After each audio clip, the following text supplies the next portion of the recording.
Now it's time for Lefties Losing It. So the same media that for close to 4 years called Kamala Harris ineffective, unpopular and a major liability for the Biden White House is now telling you that she is enormously competent and a popular leader. And it's clear they also have their DNC talking points on her running mate, Tim Walz. The socialist Minnesota governor is not some hard left radical. No. He's a cuddly warrior. What does Walz bring to this? He's cuddly. And cuddly. Cuddly. Cuddly? I think she went for maybe a little more of a cuddly choice. It tells more about the texture of the man. He seems to almost have a twinkle in his eye. Tim Walz is the opposite of weird. Tim Walz beats America. He sounds like, a football coach. He's a hunter that you could visit with at the hardware store. In a dictionary, if you had weird and anti-weird, you'd have Tim Walz's picture there. I bet knows how to make a good hot dish casserole. He's very down to earth. It's his authenticity. Authentic communicator. The word joy came up a lot. He's joyful. He seems happy. A happy-go-lucky warrior. And he's happy and a happy warrior. The joyful warrior. He is one happy warrior. A happy warrior. He's cuddly, he's happy, he's a warrior, but I wonder, is he affable with a folksy vibe? Reliable. Definitely affable. He is an extremely affable individual. Very affable, plain-speaking way, a folksy vibe. This folksy idea. Terrific vibe. Vibes election. Kind of a folksy guy. Yes, I know what you're thinking, but surely they won't describe the most far-left governor in the country who put tampons in boys' bathrooms, who backed BLM riots, who gave driver's licenses to illegal immigrants and vowed to provide ladders to help them climb over any border wall that Trump builds. Surely no one would describe this radical as a safe, moderate choice. The idea that Tim Walz is some lefty is just not true. I don't think either of them are Bernie Sanders progressive. A rather safe pick. I think a safe pick. The safe choice. This is a do no harm pick. Do no harm. He's just more of a vanilla pick. Those outside of Pittsburgh loves Tim Walz. So talk about Walz. Yes, Walz, Joe Walz. And while we're on Joe and Mika and their god-awful MSNBC show, let's have a look at this embarrassing bit of grovelling and hero worship from Mike Barnacle. Get your buckets ready. He's about to deliver some sickly sweet hyperbole. Watching the coach, and I'm going to call him the coach from now until Election Day, watching the coach yesterday and watching the vice president yesterday, it was mesmerizing in the sense that it's been a while since I've seen a rally like that, either on TV or in person. And watching it, you could just sense the power in the hall. And it was the power of joy, the power of laughter, the power of hope for the future. It's been a long time since any aspect of American politics has put a smile on anyone's face. And these two people yesterday managed to put a smile on the nation's face. Mesmerizing, joyful, put a smile on the nation's face. Let's have a look at Harris and Walz together. Good evening. Good evening. Good evening.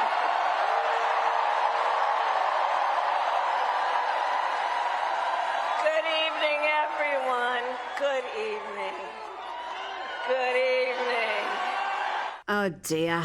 Let's end Lefties Losing It with the hilarious Tim Dillon and his unique analysis on why Kamala Harris is the perfect candidate. That's right. That's right. This is the campaign. These are the policies. This is what you're going to get. These are the policies.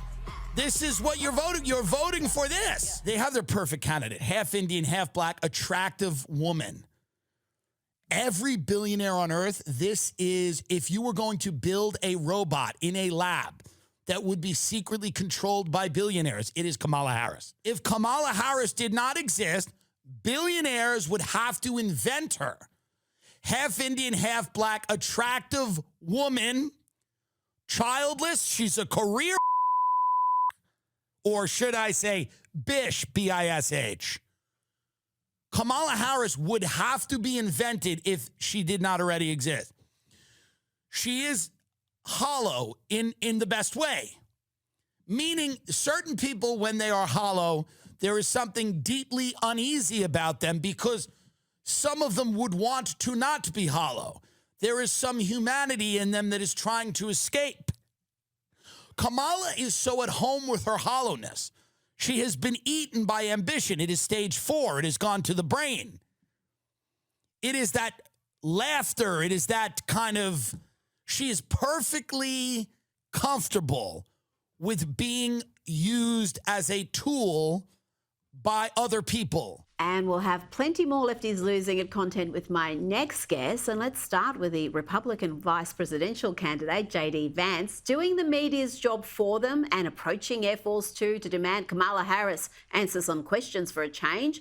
Meanwhile, his Democrat counterpart, Tim Walz, repeated a disgusting and verifiable lie that the left has been pushing about JD Vance. They claim that he wrote in his book, Hillbilly Elegy, that he had sex with a couch. Of course, that is untrue, but it hasn't stopped Governor Walz from referencing that lie. And I got to tell you, I can't wait to debate the guy. That is, if he's willing to get off the couch and show up. So, you see what I did there? See what I did there, he asks, proud of himself. My gosh. Joining me now is Sky News contributor Kosha Gator. Why would he push such an ugly and trashy and obvious lie? And if a Republican did that, I would say the media would come down on them like a ton of bricks, but there's been really not much response to that. None, just part of the media cover, as we will see and continue to see in this election. I don't think he's going to repeat it because it didn't land. That would be my guess. I don't think we're going to hear that one again from him. But it goes to the bigger point of their strategy. So in any campaign, it's always about likability of the candidates and capability of the candidates. And you kind of have to hit them at both. And we're just seeing it's really, really clear in this campaign, both Kamala Harris and now Tim Walz are just going for the likability thing, and they're trying to frame Trump and Vance as weird or whatever other words they're going to come up with, and they're not going after the record or the policy prescriptions because that's where they're weak. And I think the challenge for the other side is going to be to counter that likability attack vector, but also go back to focusing on the record because there's a lot of fodder there. On the first one, I think that first clip you played from JD Vance was what the kids call a boss move, where he went there and forced, criticized the media and criticized Kamala all rolled into one in that 30-second clip that has gone viral. It shocks me that she still hasn't done an interview. She's not going to cop hard questions. She can select the interviewer. She knows they're going to just be asking her about what a amazing candidate she is and how she's going to unite the country and, talk about being the first black woman, Indian woman to be running for president. So she knows the questions are going to be pretty soft. And still won't do it. And she still won't do it. She will not leave the prepared statements, the auto cue. Yeah, it really is interesting. And I guess it goes to that maybe it's on some level, it is a lack of confidence. And even with the very trusty media that, as you say, will give her softball questions, she just doesn't want to take any risk of piercing the veil of that likability that she's riding high on now for all those reasons. And since she came into this position with only 100 days left, or now 90 days left to go, there is a strategy that says she'll run out the clock and avoid it altogether, which is very frustrating. You can have a honeymoon that lasts that long, and I think she's counting on that. Now, this is far more serious for the Democrats than lies about couches. The issue of stolen valour has been raised in relation to Tim Walz. Questions are swirling around his military record. The Minnesota National Guard is disputing his military biography, saying he did not hold the rank of Command Sergeant Major at the time of his retirement, which came very conveniently, Kosha, just before he was due to be deployed to Iraq. This is an issue people care about. If you are willing to lie or over-egg something like this, it says something about your character. It's huge. This actually is potentially a massive landmine. In the U.S., probably the most revered institution is the military, and especially if you served in an active combat zone, which for the last 20 to 30 years, there have been many. And it's just something that you don't do, sort of embellishing taking more credit that you were in harm's way in the line of fire literally is something, it violates every code in there, and it's just, again, such a revered institution that people, even who didn't serve in the military, don't take kindly to it.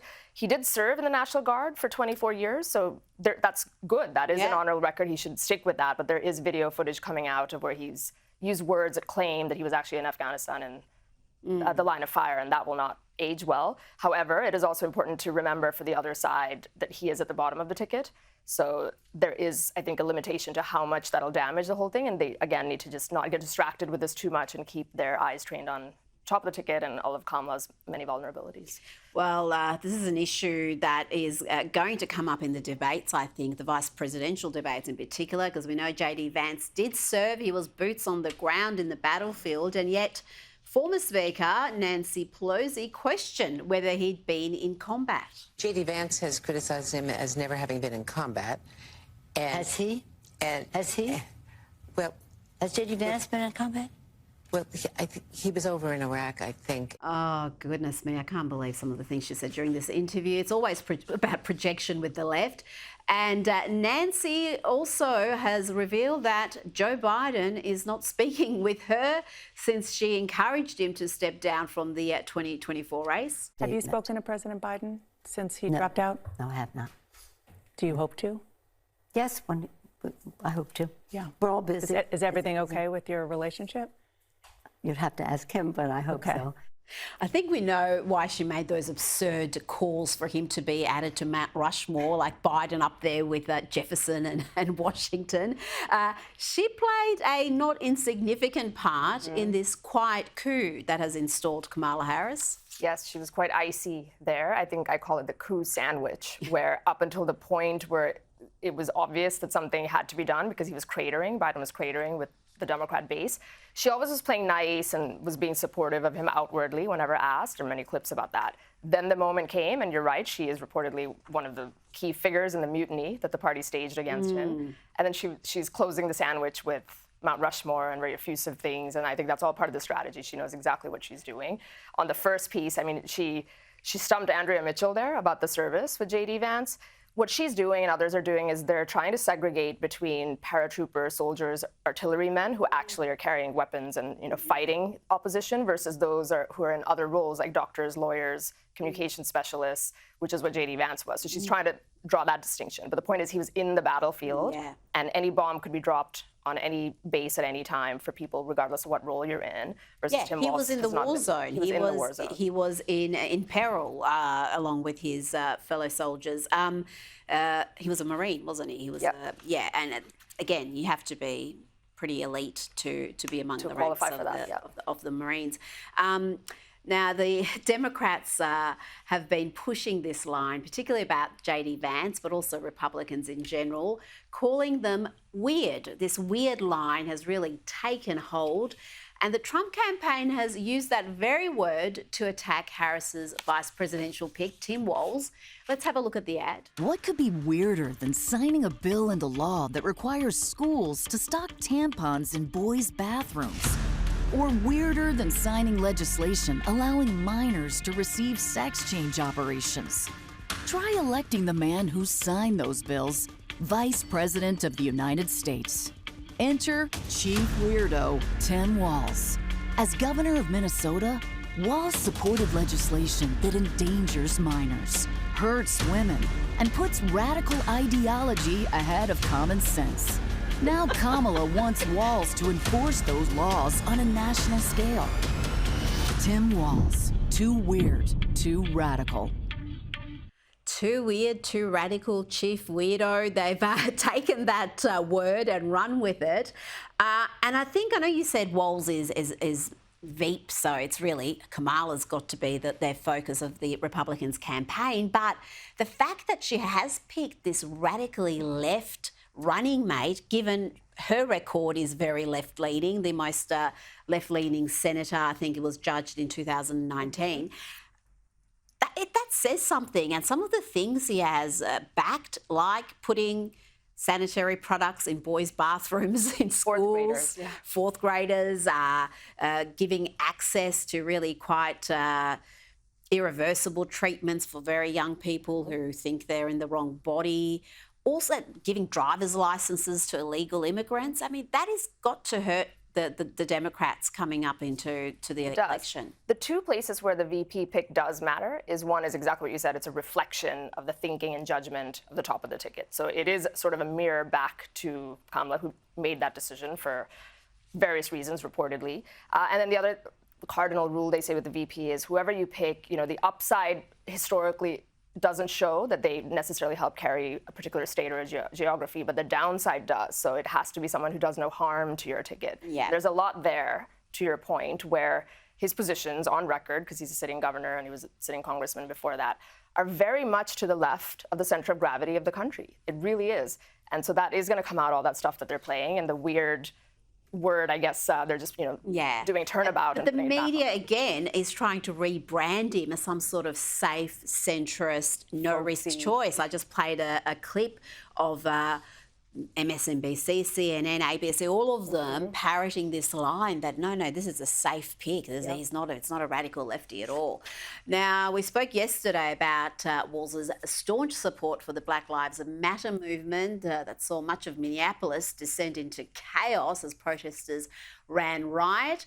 And he never really backed away from that. Here he is in 2021 suggesting no remorse for the riots that he encouraged and sticking up for the protesters, for the rioters, saying they should be listened to. And those people on the streets, many of whom were arrested for speaking a fundamental truth, that we must change or we will be right back here again. Communities need to be heard. They're frustrated, not just out on the streets and say, why are you doing that? Because they're not being heard. They're demanding that these changes be made. They told us last year, change cash bail, change how you do traffic stops. It didn't happen, and look what we got. Let's play some footage of what they did to his city, to his state. Let's have a look at Minneapolis after the BLM, mostly peaceful riots, protests. That he can't condemn that he says they should be listened to, and it's our fault for not listening last year. I think that tells you precisely where he stands. I think it's going to come back to haunt him and by extension her in the ticket, because the mood of the country is very different and has changed. It is much more pro-law and order right now. This isn't going to age well. No, not at all. Kosher Gator, thank you so much for your time tonight.